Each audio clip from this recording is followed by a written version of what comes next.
Bertrand Arthur William Russell, Trellech, Monmouthshire. 18 de mayo de 1872, Penryn de Udraet, Gwynedd, 2 de febrero de 1970, fue un filósofo, matemático, lógico y escritor británico, ganador del Premio Nobel de Literatura. Tercer conde de Russell, pertenecía a una de las familias aristocráticas más prominentes del Reino Unido. Era hijo del vizconde de Amberley, John Russell, y ahijado del filósofo utilitarista John Stuart Mill, cuyos escritos tuvieron una gran influencia en su vida. Contrajo matrimonio 4 veces y tuvo 3 hijos. A principios del siglo XX, Russell encabezó la revuelta contra el idealismo británica.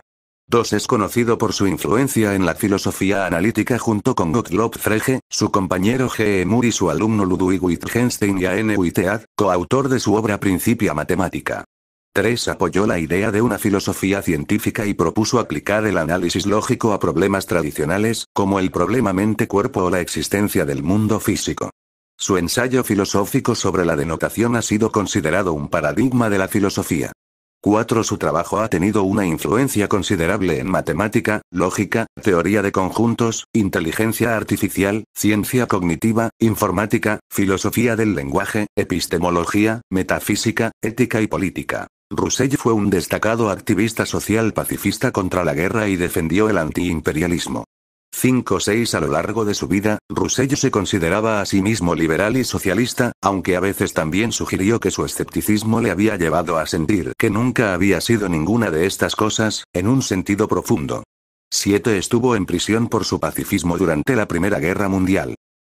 Más tarde, llegó a la conclusión de que la Segunda Guerra Mundial contra Hitler fue un mal menor necesario y también criticó el totalitarismo estalinista, condenó la participación de Estados Unidos en la Guerra de Vietnam y fue un abierto defensor del desarme nuclear. En 1950, Russell recibió el Premio Nobel de Literatura en reconocimiento a sus variados y significativos escritos en los que defiende los ideales humanitarios y la libertad de pensamiento.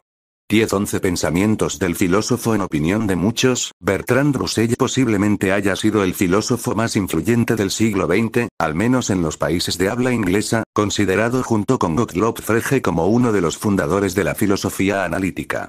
Es considerado también uno de los lógicos más importantes del siglo XX.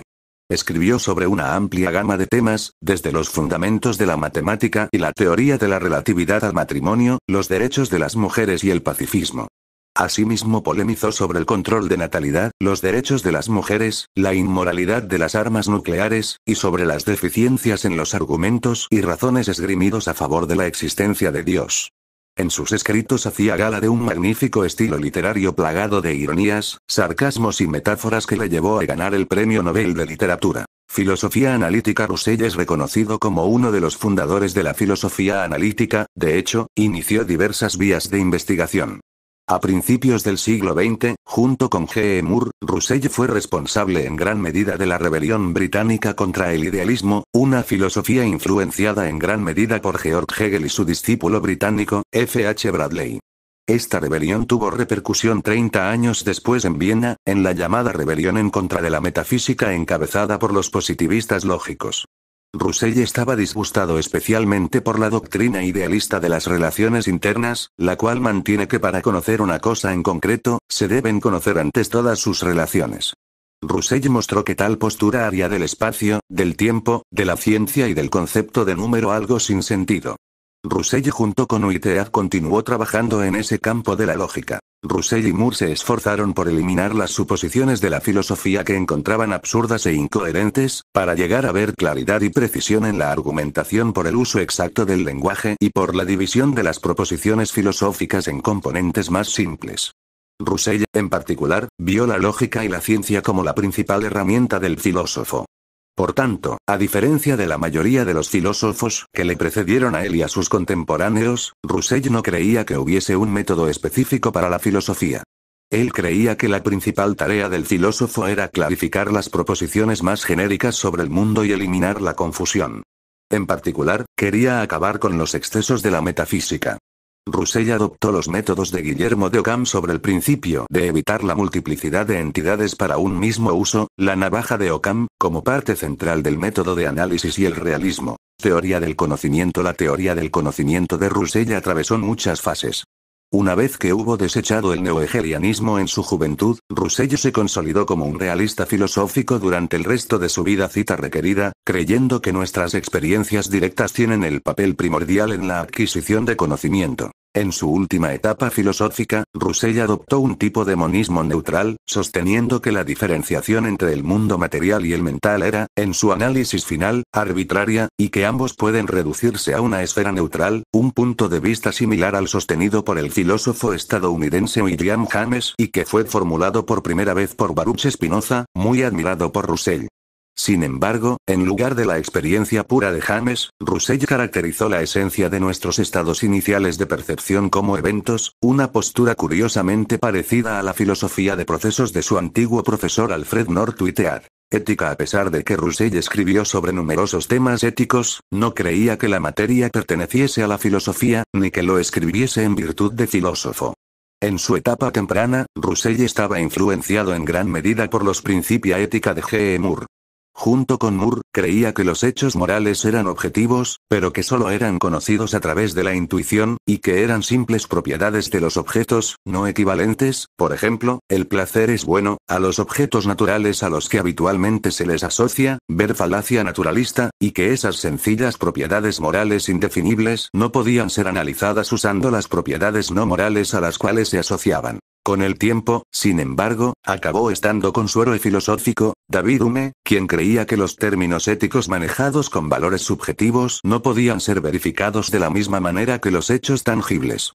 Junto con otras doctrinas de Russell, esto influyó a los positivistas lógicos, quienes formularon la teoría del emotivismo, que sostienen que las proposiciones éticas, junto con las pertenecientes a la metafísica, eran esencialmente sinsentidos, o como mucho, algo más que expresiones de actitudes y preferencias. A pesar de su influencia en ellos, Russell no interpretó las proposiciones éticas tan estrechamente como los positivistas. Para él las consideraciones éticas no eran solo significativas, sino que eran objeto de importancia vital para el discurso civil. De hecho, aunque Russell fue a menudo caracterizado como el abanderado de la racionalidad, él estaba de acuerdo con Hume, quien dijo que la razón debía estar subordinada a consideraciones éticas. Filosofía de la ciencia editar. Russell proclamaba con frecuencia que estaba más convencido de su método de hacer filosofía, el método del análisis, que de sus conclusiones filosóficas.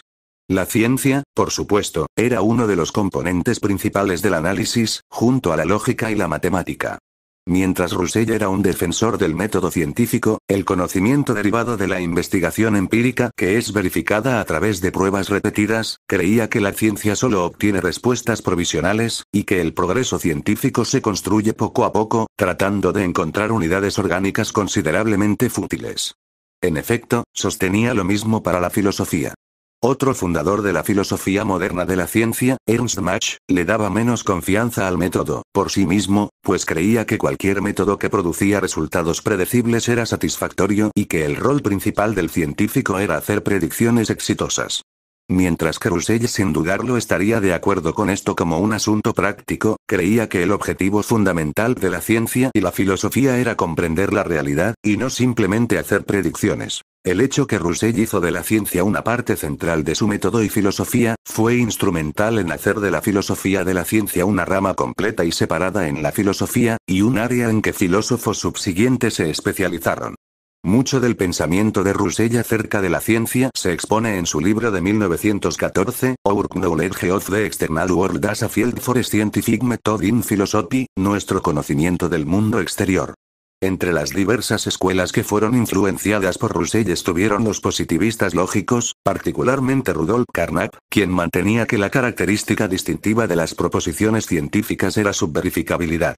Esto contrastaba con la teoría de Karl Popper, también muy influenciado por Russell, que creía que su importancia descansaba en el hecho que ellas eran potencialmente falsables. Vale hacer notar que fuera de las búsquedas estrictamente filosóficas, Russell siempre se sentía fascinado por la ciencia, particularmente la física, incluso fue el autor de varios libros de ciencia populares, como The ABC of Atoms, el ABC de los átomos, de 1923, y The ABC of Relativity, el ABC de la relatividad, de 1925.